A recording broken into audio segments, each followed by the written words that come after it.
አስረስ ማረ ተሳስቶ የብልጽግና ሚዲያ ላይ ገብቶ ባለፈው ቃለ መጠይቅ ሰጥቷል። ታውቃላችሁ አይደል?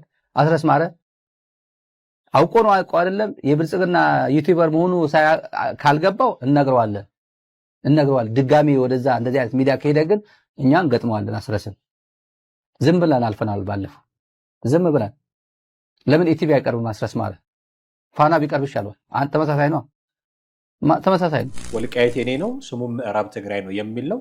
እንደ አስረስ ማረ ዳምጤ ተነስተህ የአማራ አጽበረስት ብለህ የምትናገር ከሆነ እመጣልሃለሁ ነው የሚል። እንደውም ከኢትዮጵያ መንግስት በላይ አደጋ ሊሆናቸው የሚችለው ፋኖ ይመስለኛል። ያንን ነገር ስጋቱ ስላለ ነው እንጂ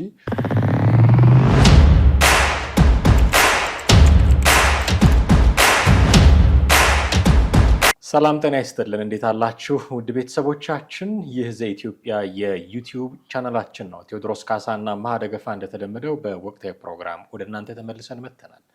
በዛሬው ፕሮግራማችን የፋኖንና የቲፒኤልኤፍን ሊሆን ይችላል የሚባለውን ጥምረት የሚጎዱ የማህበራዊ ሚዲያ ምልልሶች አሉ። ስታሊን አስረስ ማረ ዳምጤ የአፍብኑ ቃል አቀባይ ላይ ትችት ሰንዝሯል እና ሊቀርብበት የሚያስፈልገው ሚዲያ የቱ እንደሆነ ሲመርጥለትም ታይቷል። በዚህ ዙሪያ የምናነሳቸው ነገሮች አሉ። የኮሎኔል ደመቀ ዘውዱን የወልቃይቱን ኮሎኔል ደመቀ ዘውዱን ምስል የሚያቃጥሉ ፋኖችም ታይተዋል። ይህንን ስታሊን ነው የሚቀርባቸው ወይስ ኮሎኔል ደመቀ ዘውዱ የሚል አነጻጻሪ ጥያቄ አንስተን አንዳንድ ጉዳዮችን ለማነሳሳት እንሞክራለን። ቴዎድሮስ ካሳና ማህደገፋ ከእናንተ ጋር ቆይታ እናደርጋለን። እስከ ፕሮግራማችን ፍጻሜ ድረስ አብራችሁን ቆዩ። እንዴት አለ ቴዲ? እንዴት ነው አለን? እንግዲህ በመግቢያ ላይ ማለት እንደሞከርኩት ስሙን ካልተሳሳትኩ ኢትዮ ፎከስ የሚባል ይመስለኛል በለጠ ካሳ የሚባል አቅራቢ የሚያዘጋጀው እዛ ላይ አስረስ ማረ ዳምጤ በቅርቡ ቀርቦ ቃለ ምልልስ ሰጥቷል። የስልክ ቃለ ምልልስ እዛ ላይ የተናገራቸው ነገሮች ለነ ስታሊን ግሩፕ ማለት ለነ ቲፒኤልኤፍ ግሩፕ ትንሽ የሚጎረብጡ ሆኖ ተገኝተዋል መሰለኝ። ይሄ የብልጽግና ሚዲያ ነው፣ እንደውም እዛ ላይ ከሚቀርብ ፋናና ኢቢሲ ላይ ቢቀርብ ይሻላል፣ እንደውም ተመልካቾቻችን ጥቂት ቢሰሙት ጥሩ ነው የሚሆነው ብዬ አስባለሁ። እሱን ሰምተን እንመለሳለን። ባለፈው ተሳስቶ አስረስ ማረ ተሳስቶ የብልጽግና ሚዲያ ላይ ገብቶ ባለፈው ቃለ መጠይቅ ሰጥቷል።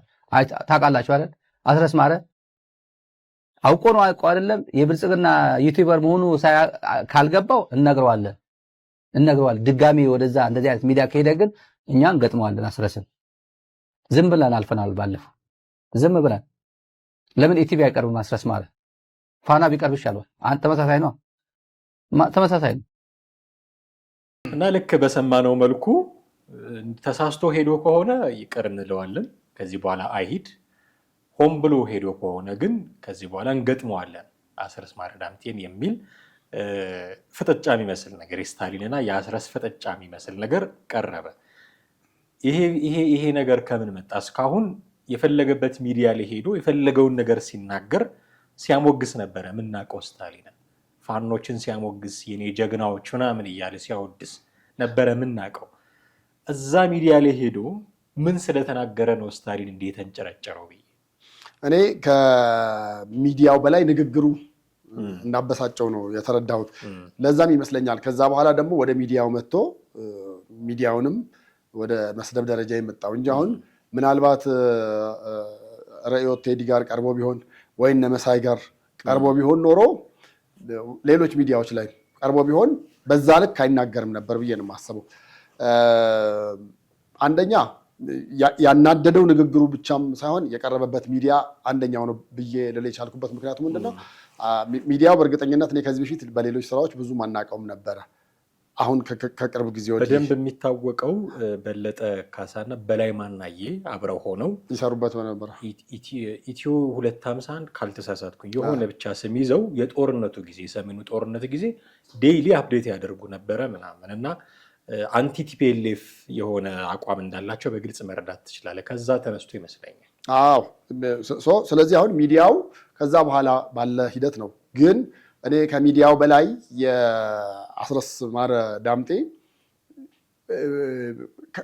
ከቲፒኤልኤፍ እየራቀ ነው አይነት ነገር ስሜት የተሰማቸው አይነት ነገር ነው የማስበው። ምክንያቱም እነሱ እያሰቡ ያሉት ይሄ ጽምዶ የሚባለውን ኃይል ፋኖንም አብሮ የመጨመር አይነት ነገር ነው እንጂ ኦንሊ ኤርትራና ትግራይ ብቻ እንዲሆን አይደለም ፍላጎታቸው። እዛ ላይ በቀረበበት ሂደት ላይ የተናገራቸውንም ንግግሮች ጨምሮ ሚዲያውንም አብሮ አያያዘ። ሚዲያው ደግሞ እነማን ናቸው ከጀርባው ያሉት፣ በፊትስ እነማን ነበር አብሮ የሰሩት ብሎ ጭራሽ ከነፋና ጋር አቆራኘው እንጂ እውነት ለመናገር ሚዲያው ያን ያህል ማተር ያደርጋል ብዬ አላምንም። አንደኛ። ሁለተኛ ደግሞ አንዳንዴ አሁን የውጭ ያለ ዳያስፖራ የሆነ የሚዲያ እንትኖች ምን ይፈልጋሉ? እዚያ አገር ውስጥ ያለውን ህይወቱን እየገበረ ያለውን ትግል ላይ ያለውን እኛ ካልመራ ነው የሚሉት ነገር አለ። እኛ በፈቀድንልህ ሚዲያ ላይ ነው መቅረብ ያለብህ፣ እኛ ስንፈቅድ ነው መናገር ያለብህ፣ እኛ ስንደውል ስልክ ማንሳት አለብህ፣ እኛ በዚህኛው መስመር ትተህ በዚህኛው ግባ ስንል ማቆም አለብህ። በቃ አጠቃላይ ትግሉን እዛ ሆኖ መምራት የሚፈልጉ አሉ። ከዛም አንጻር ነው ብዬ ነው የማምነው እንጂ እኔ እንደ አንድ ታጋይ ወይ ደግሞ እንደ አንድ የአማራን መብት አስከብራለሁ እንደሚል ሰው የሚመቸው ሚዲያ ላይ ቢቀርብ ችግር አለው ብዬ አላምንም። ነገ ጠዋት እኮ ምናልባት እነኚህ ሰዎች አሁን እንደዚህ ስማቸውን እያነሳን እኔና አንተ ስንወያይ አንድ ቀን ደውለው አማሃ እዛ ሚዲያ ላይ በስልክ መግባት እንፈልጋለን ብለው በስልክ ገብተው ሊያወሩ ይችላሉ አንተን። ያን ጊዜ ደግሞ ምን ሊሉን ነው? አሁንም የብልጽግና ላይ ቀረበ ሊሉ ነው ወይንስ ስለ ፋኖ በብዛት በመዘገብ ስለ ፋኖና ስለ ቲዲኤፍ በብዛት የሚሰራው ሚዲያ ላይ ቀረበ? ስም ይሰጣል፣ ታፔላ ይሰጣል፣ የታወቀ ነውና አይ ቲንክ ያንን ነገር ድራይቭ የማድረግ ትግሉን መንዳት መምራት ይፈልጋሉ እዛ ሆኖ። እሱንም ጭምር ነው ብዬ ነው የማስበው። ከዛ በዘለለ ጽምዶን ደግሞ አብሮ እንግዲህ ፋኖም እንዲሆን ስለሚፈለግ ማፈንገጡ ወይ ደግሞ በራሱ ብቻ መሆኑ እንደገና ባለፈው ደግሞ የእነሱ ሴትዮ ተናገረች የተባለውም ነገር አለ። ቀጥሎ ትግላችን ደግሞ ከአማራ ጋር አየህ። አሁን እነዛ ነገሮች በመሀል የተፈጠረውን ክፍተት እነሱ ደግሞ ማምጣትና በግድ ማጣበቅ ወደ አንድ የመውሰድ ነገር ፍላጎት አለ። ከዛ አንጻር ነው ብዬ ነው የማምነው። አዎ በግልጽ ቋንቋ እዚህ ሚዲያ ላይ ቅረብ ባይልም ልመርጥልህ ያስፈልገኛል ሚዲያ አይነት እንትን ነው። ራሱ የሚዲያው ቃለመጠይቅ ያደረገለት ለአስረስ በለጠ ካሳ ራሱ ምላሽ ሰጥቷል። ሚዲያ ልትመርጡለት አትችሉም። መሬት ለሆነ ለሚታገለው ሰው እዚህ ቅረብ ብለህ ሚዲያ ልትመርጥለት አትችልም የሚል ምላሽ በእርግጥ ሰጥቷል። እኔ እናንተ እንዳልከው የቀረበበት ሚዲያ ሳይሆን ማተር ያደረገው እዛ ሚዲያ ላይ ቀርቦ የተናገረው ንግግር ነው። በእርግጥ በለጠ ካሳ ለምን እንዲህ አይነት ጥያቄ ጠየቀው ብለው የፋኖ ደጋፊዎች ራሳቸው ሲተቹትም ሰምቻለሁ። ይህንን ጥያቄ አሁን ማንሳት አይገባም። ምክንያቱም ፖለቲካ እየሰራን ነው። ምንሰራውን ፖለቲካ ናስረስ የሚሰሩትን ፖለቲካ በነፃነት ይስሩት፣ አውትፑቱ ምንም ይሁን በነፃነት ይስሩትና በኋላ ጀጅ እናደርጋለን አይነት ነገር ነውና እሱን እንዲሰሩ እድል አልሰጣቸውም። አንድ ጥያቄ ስለ ቲፒኤልኤፍ አብራችሁ ትሰራላችሁ ወልቃይት እያለ 4-5 ደጋግሞ ጠይቆ ነጥብ አስጥሎታል ነው የሚሉት። እና ይሄ ነጥብ ጥሎበታል የተባለው ንግግር እነ ስታሊንን አላስደሰተም። ቃል በቃል የተናገረው አስረስ ማረ ዳምጤ እኛ ፍኖተ ካርታ አለን፣ ሰነድ አለን፣ ፖሊሲ ያለን ያዘጋጀነው የትብብር ከማን ጋር እንዴት እንተባበራለን የሚል በዛ ትብብር መሰረት አሁን አስቀድመን ከዚህ ጋር አንሰራም ያልነው ኃይል የለም። ከቲፒኤልኤፍ ጋር ትሰራላችሁ ወይ ነው ጥያቄው። አንሰራም ያልነው የለም። ኦኬ፣ አይ የቲፒኤልኤፍ አቋም እኮ ይታወቃል። ከዚህ በፊት አማራን እንዲህ ያደረገ ነው፣ ወልቃይትን መውሰድ የምዕራብ ትግራይ ነው የሚል ነው። በዚህ ላይ እንዴት ትደራደራላችሁ የሚል ጥያቄ ይጠይቃል በለጠ ካሳ። ይሄን ነው አስረስ ማረ ዳምጤ በአማራ አጽመ ርስት ላይ አንደራደርም የሚል ቃል ካፉ የወጣው። ይሄ ደግሞ እነ ስታሊን የሚወዱት ንግግር አይደለም እንደምታውቀው። እና እንዲህ ስለተናገረ ወልቃይት የኛ ነው የሚል አቋም ስላራመደ ነው እንጂ የትኛው ሚዲያ ላይ ቢቀርብ ብዙ ይገደዋል ብዬ አላስብም። እኔ ስታሊንም ቢሆን ግን ከዚህ ምን እንትን እላለሁ ከህወሓት ጋር ስንሰራ አሁን ከህወሓት ጋር ሰርተዋል ብለው የሚወቅሷቸው ፋኖች የሚወቅሷቸው አሉ። የብአዴን የሚሏቸውን ማለት ነው። የቲፒኤልኤፍ አሽከር ወይ ደግሞ መስለኔ አማራ ክልልን ለቲፒኤልኤፍ የሰጡ ምናምን ብለው ነው የሚታቸዋቸው።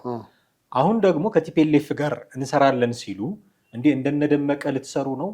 እንደነ አስማን ነው እንደነ ተመስገን እንደሰሩት እንደነ ተመስገን ጥሩን እንደነ አገኘው ተሻገር ነገዱ አብረው እንደሰሩት ልትሰሩ ነው የሚል ጥያቄ ሲጠየቁ ኖ እኛ የምንሰራው እንደሱ አይደለም፣ እነሱ የሚሰሩት የበታች ሆነው ነው፣ እኛ ግን የበላይ ሆነን ነው የምንሰራው ነበረ መከራከሪያቸው። አሁን እዚህ ሚዲያ ላይ ቀረብ አትቀረብ ግን አሁንም የበታች መሆናቸውን ነው የሚያሳየው። ከነ ተመስገን ጥሩነህ በምን ይለያሉ? በዚህ ማለት ነው። እና ከህወሓት ጋር ስትሰራ በእኛ መንገድ እናስኬደዋለን ልትል አትችልም። በራሱ መንገድ ካላስኬደ በስተቀር አንተ ከሱ ካሰመረልህ መንገድ አፈንግጠ የምትወጣ ከሆነ ከዛ ያልቅልሃል። እሱ ዓላማው ወልቃይት የኔ ነው ስሙም ምዕራብ ትግራይ ነው የሚል ነው። እንደ አስረስ ማረ ዳምጤ ተነስተህ የአማራ አጽመ ርስት ብለህ የምትናገር ከሆነ እመጣልሃለሁ ነው የሚልህ። ከዚህ በኋላ እንተያያለን ነው የሚልህ። እና ሪሊ እንዳሰቡት ህወሓትን የበላይ ሆኖ መምራት ይችላሉ ትላለህ? ፋኖች እኔ የማስበው ምን መሰለህ፣ ለምሳሌ ፋኖና ቲዲኤፍን ላያስማማቸው የሚችለው የመሬቱ ጉዳይ ነው ሊሆን የሚችለው። ከዛ ውጭ ባለው በማንኛውም ነገር ግን ተስማምተው አብረው የኢትዮጵያ መንግስት መውጋት ይፈልጋሉ። የኢትዮጵያ መንግስት መለወጥ ይፈልጋሉ። ያቺ የመሬቷ ጉዳይ ብቻ የማታስማማቸው ነው የሚሆነው። አሁን በዚህ በመሬቷ ጉዳይ ደግሞ አገር ውስጥ ያሉት በተለይ የቲዲኤፎች እንምልህ አገር ውስጥ ያሉት መንግስትን የምንወጋባቸው 3 ምክንያቶች አሉ። ከ3ቱ ምክንያት አንደኛው ይሄው ነው የሚሉ የመሬቱ ግዛት የማስመለስ ጉዳይ ነው የሚሉ ልክ የእነሱን ሳፖርት የሚያደርጉት ዳያስፖራ አካባቢ ያለው ዝም ብሎ በገንዘብ ሳፖርት የሚያደርገው አክቲቪስቶቹም አሉ። አክቲቪስቶቹ ራሱ አብላጫዎቹ ወደ ማን እሳቤ መጥተዋል። በቃ ስለ ወልቃይት ነገር አታንሱ፣ በቃ ያ ነገር ሁሌ ከአማራ ጋር ሲያጋጫችሁ ነው የሚኖረው። መቼም ቢሆን የማይፈታ ትልቅ ውስጥ ሊከታችሁ የሚችለው እሱ ስለሆነ አሁን ማድረግ ያለባችሁ የወልቃይትን ጉዳይ ትታችሁ አደፋፍናችሁ ትታችሁ ቀጥታ ወደ 4 ኪሎ ጉዞም የምታደርጉ ከሆነ አይ ኤርትራን ትግራይን ሀገር እናደርጋለን ብላችሁ የምትሉ ከሆነ ሂዱበት እንጂ ከዛ በኋላ ማንሳት መቻል የለባችሁም ነው። እነሱ ደግሞ እንግዲህ ፈትለወርቅንም ጨምሮ ላይ ያሉት ዋና ዋና መሪዎቹንም ብለህ ብትላቸው እነ ደብረጽዮንን ጨምሮ እንደ ሁሌ ለጦርነታቸው መንስኤ ምክንያት የሚያደርጉት ይሄንኑ መሬት ነው። ግን ይሄ መሬት ዝም ብሎ ቢሰጣቸው አርፈው ይቀመጣሉ ወይ ብለህ ታስባለህ? አዲስ አበባ ሳይቀመጡ እስቲ መሬቱ ተሰጣቸው፣ ቀጣይም እንደው የማስገንጠል ዓላማችሁንም እናንተ ባሰፈራችሁት ሕገ መንግስት መሰረት ሂዱ ተገንጠሉና ተቀመጡ ብለህ ብትል ደሴት ሆነውስ መቀመጥ ይችላሉ ወይ? እነዚህ ሰዎች ይችላሉ ወይ? ከባድ ነው የሚሆንባቸው። ምክንያቱም መጀመሪያ የነበሩት ነገሮች የፈረሱባቸው አሉ። የፈረሰባቸው ነገር ምንድን ነው?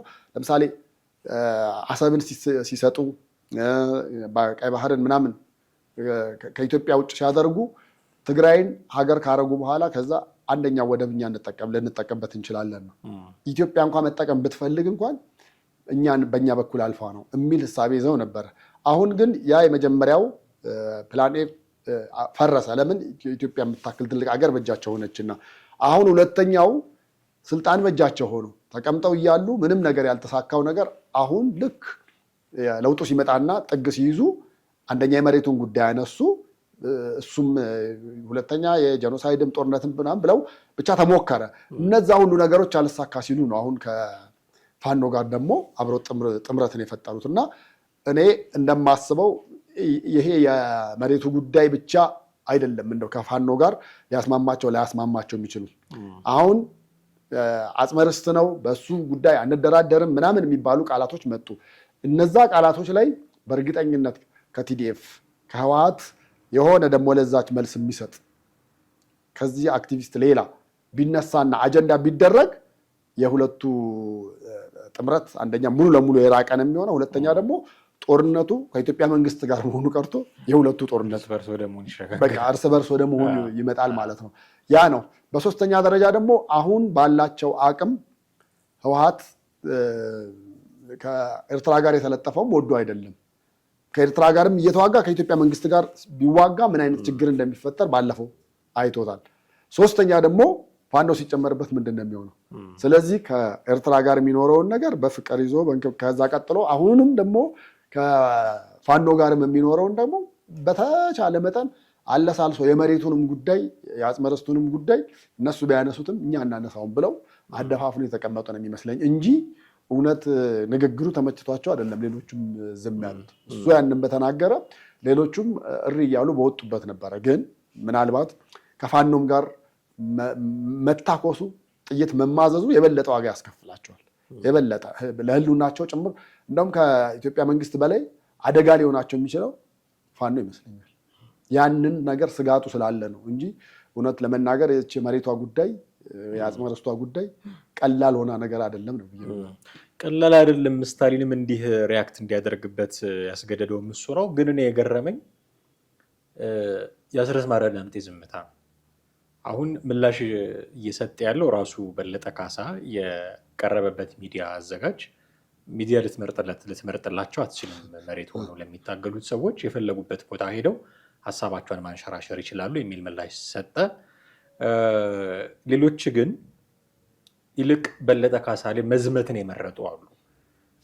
ፖለቲካ ምንሰራው ነው የሚሉት ቅድም እንዳልኩት ለምን እንዲህ አይነት ጥያቄ ጠይቀዋል፣ ነጥብ ማስጣል ነው የሚሆነው ይሄ ሰው እንዲህ አይነት ነገር መደረግ የለበትም ነው የሚሉት እና የሚያወሩት ሌሎች ናቸው። ራሱ በለጠ ካሳ ነው የሚያወራው። ሌሎች የፋኖ ደጋፊዎችን ኢንክሉዲንግ ቅዳሜ ገበያ ብላ ምዘፍ እሷን ጭምር በለጠ ካሳን እንትን ማለት እንዴት እንዲህ አይነት ስራ ይሰራል? የራሱ ወንድም ሆኖ አንድ የአማራ ትግል ውስጥ ያሉ ሆነው እንዴት እንዲህ አይነት ጥያቄ ጠይቆ ያሳጣዋል አይነት ነገር ነው የሚያደርጉት። አስረስ ማረ ዳምጤ ዝም ብሏል። ከማንም በላይ ጉዳዩ የሚመለከተው እሱ ነው። እዛ ሚዲያ ላይ ሄዶ የቀረበው እሱ ነው። ይህ አሁን የምንለውን የአጽመ ርስት ጉዳይ ምናምን ንግግር የተናገረው እሱ ነው። ስታሊን በቀጥታ መልስ የሰጠው ለሱ ነው። በግልባጭ ደብዳቤ ምናምን አይደለም። አስረስ ብሎ ተናግሮ እዚህ ሚዲያ ላይ መቅረብ አልነበረበትም። ይሄ የብልጽግና ሚዲያ ነው፣ ፋናና ኢቲቪ ይሻላሉ እንደውም ከዚህ ብሎ ከዚህ በኋላ ግን አውቆ የሚያደርግ ከሆነ እንገጥመዋለን ከዚህ በኋላ ምናምን ብሎ ያስፈራራው እሱን ነው። እና በይድረስ ለአስረስ ማረ ዳምጤ ምናምን ብሎ አልጻፈም እንጂ ደብዳቤ ግልጽ ደብዳቤ። እና ይሄንን ሰምቶ እንዴት ዝም አለ? አሁን ምናልባት ግምቶች ነው ሊኖሩን የሚችሉት በእርግጠኝነት የምናውቀው ነገር ስለሌለ፣ ግን ካለው ነባራዊ ሁኔታ ተነስተ የምትገምታቸው ነገሮች ይኖራሉ።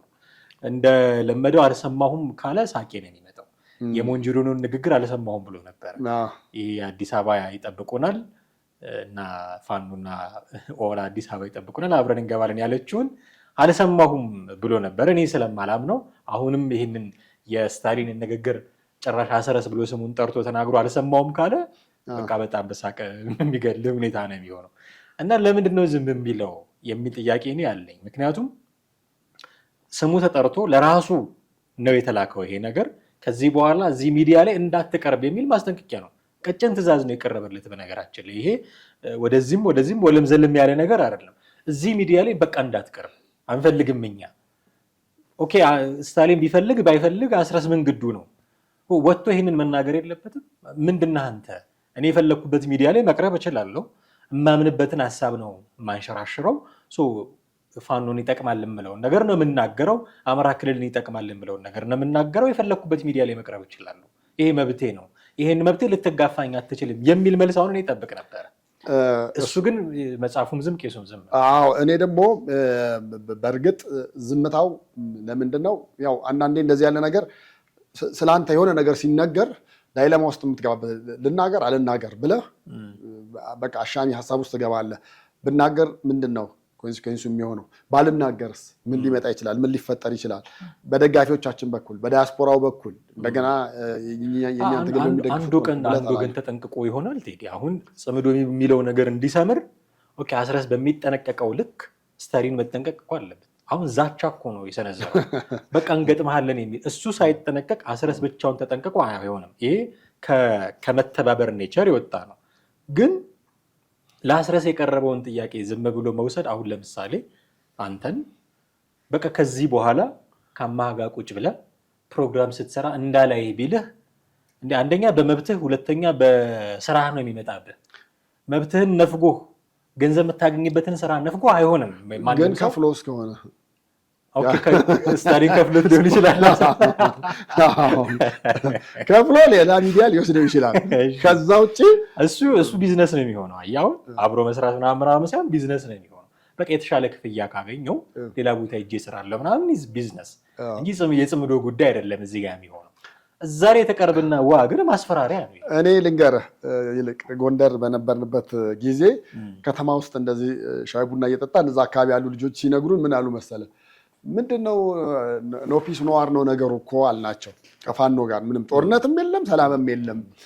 በመኪና ስታልፍ ሰላም አለመኖሩን ታያለህ፣ ትረዳለህ። ግን እንደው የጥይት ድምፅ ደግሞ እኮ የለም ምናምን ስትል አይ ጦርነቱን እኮ የሚያስጀምሩትም የሚያስቆሙትም ውጭ ያሉት ናቸው። እንዴት ነው ስንል ምንድን ነው ተኝታችኋል ሰሞኑን ምንም አልሰራችሁም ሲባል የሆነ አካባቢ ይሄዱና የስልክ ካሜራዎች ተዘጋጅተው ምናምን ከመከላከያ ጋር ጦርነት ሲፈጥሩ ምን ሲያደርጉ የሆነ ቦታ ሲያስለቅቁ ምናምን የሚያሳይ ቪዲዮ ይሰራል።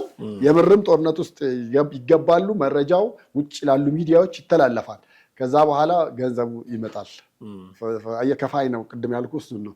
ገንዘቡ ይመጣል። ልክ ሲመጣ ያቺ ደግሞ እስክታልቅ ድረስ ደግሞ ኖፒስ ነዋሪ ይሆናል። ደግሞ በቃ ሰላምም የለም ጦርነትም የለም። ዝም ብለህ ብቻ ጥይት ተቀምጦ ይዘህ ቦታውን ትቀመጣለህ። እንደዛ አይነት ነገር አለ የዚህ የከፋዮች እንትን። ግን ይሄ ሰውዬ ለምሳሌ ፋና ወይ ኢቢሲ ፋኖን ማስተናገድ አለብኝ የሚል ኤዲቶሪያላቸው ውስጥ ላይኖር ይችላል። ይኖራልም ተብሎም አይታሰብም። ግን እንደው እስቲ ሀሳባቸውን በስልክ እንቀበል ብሎ ቢገባና እዛ ላይ ድምፁን ቢሰማ ምን ሊል ነበረ ስታሊን? ምንድን ነው ሊሆን የሚችለው? በዛ ልክ አንተ ሚዲያ ላይ የምትመርጥለት ከፋይ ከሆንክ ሊሆን ይችላል። አስረስ ተከፍሎት ሊሆን ይችላል። ዝም ያለው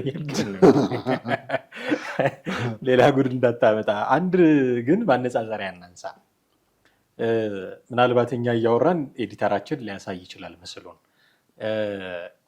የኮሎኔል ደመቀ ዘውዱን ምስል የሚያቃጥሉ ፋኖዎች እያየን ከዚህ የእስክንድር ነጋ ቲሸርት ምስል ያለበት ቲሸርት ሲያቃጥሉ አይተናል። በእርግጥ የኮሎኔል ደመቀ ዘውዱን ምስል ያለበትን ቲሸርት ምንድነው ፎቶ ይሄ ፕሪንት የተደረገ ፖስተር ሲያቃጥሉ አየን። እና አሁን እንደው በወልቃይት ዙሪያ ነው እንግዲህ የምናውቀው የኮሎኔል ደመቀ ዘውዱን ስም ወልቃይት ሐምሌ 5 እንደዚህ ሲባል ነው የምናውቀው። እና በደንብ ዝና ያለው የወልቃይት ማንነት አስመላሽ ኮሚቴ ምናምን ያለ አሁን ደግሞ ተከዜ ዘብ የሚባል ነገር መስርቶ እዛ አካባቢ የራሱን ስራ እየሰራ ያለ ሰው ነው። ግልጽ ነገር ነው። በወልቃይት ጉዳይ ከኮሎኔል ደመቀ ዘውዱ ስታሊን ቀርቧቸው ነው ወይ ስታሊን እንደዚህ ሲፈነጭ ዝም ብለውት እኔ ፎቶን ያቃጥሉ እያልኩኝ አይደለም። አትሊስት በልኩ ግን መልስ ይፈልጋል። ቅድም እንዳልኩ ይሄ መብት መጋፋት ነው። አስረስ ማረ ዳምጤን እንዲህ አድርግ እዚህ ሚዲያ ላይ ቀረብ ማለት አንደኛ መብት መጋፋት ነው። ሁለተኛ አንተ እንዳልከው ውጭ ሆኖ ማዘዝ ነው።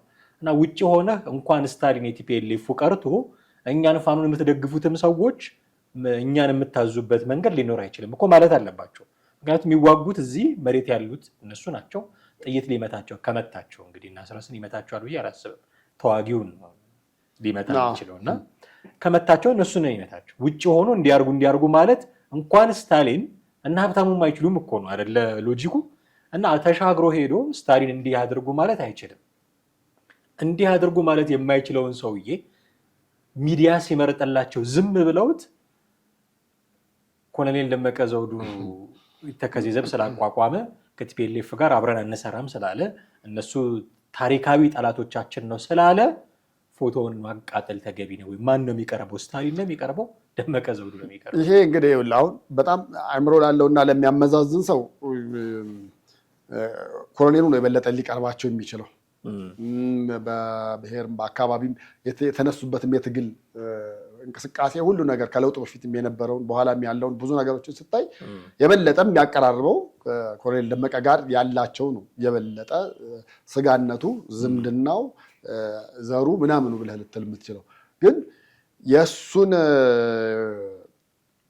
ምስል በዛ ልክ ማቃጠል እንግዲህ አንደኛ ወይ ከጀርባው የሆነ የሚያዝ ኃይል አለ ብለህ ልታስበው የምትችለው ነገር አለ። በቃ እንዲህ አድርጉ፣ ይህንን ዛሬ አድርጋችሁ በምስል ቀርጻችሁ እንደውም እንድታሳዩን እንፈልጋለን፣ ይህን ካደረጋችሁ እንዲደረግላችኋል ብሎ የተነሳ ኃይል ይኖራል ብዬ ነው የማስበው። ከዛ ውጭ እኮ በሁለት ነገር ላይወዱት ይችላሉ። አንደኛ ከህወሓት ጋር ሙሉ ለሙሉ አልሰራም በማለቱ፣ ሁለተኛ ከብልጽግና ጋር እየሰራ ነው በመባሉ። ያው መንግስት መቼም መንግስት ነው ከፋይ ሊሆን የሚችለው የመንግስት ድጋፍ እንዳለበት የመንግስት ይሁንታም አለበት። የፋኖ ትግል የተጀመረ ጊዜ ፋኖ የሚታገልበት ኮዝ የለውም ብሎ ተናግሯል ደመቀ ዘውዱ። በዚህም ቂም ይዘውበታል። ጥያቄው ሊለያይ ይችላል ወይ ደግሞ እንደ ደረጃው ከፍና ዝቅ ሊል ይችላል። ይሄ ምንም ጥያቄ የለም።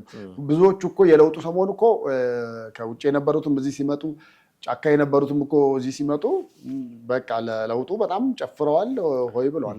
ከኦሮሚያ ክልል በላይ ባህር ዳር ነው በህዝብ ተጠለቅልቆ ስቴዲየም ሙሉ ያን ያህል ባንዲራ በኢትዮጵያ ታሪክ ውስጥ ታይቶ የማይታወቅ ረጅሙ ባንዲራ በከተማዋና አሳምነው ጽጌ ናቸው አብይ ሙሴያችን ነው ብለው ሲናገሩ የነበሩ አሻጋሪያችን እያሉ። አዎ ዛሬ የታሉ ነው እነሱ።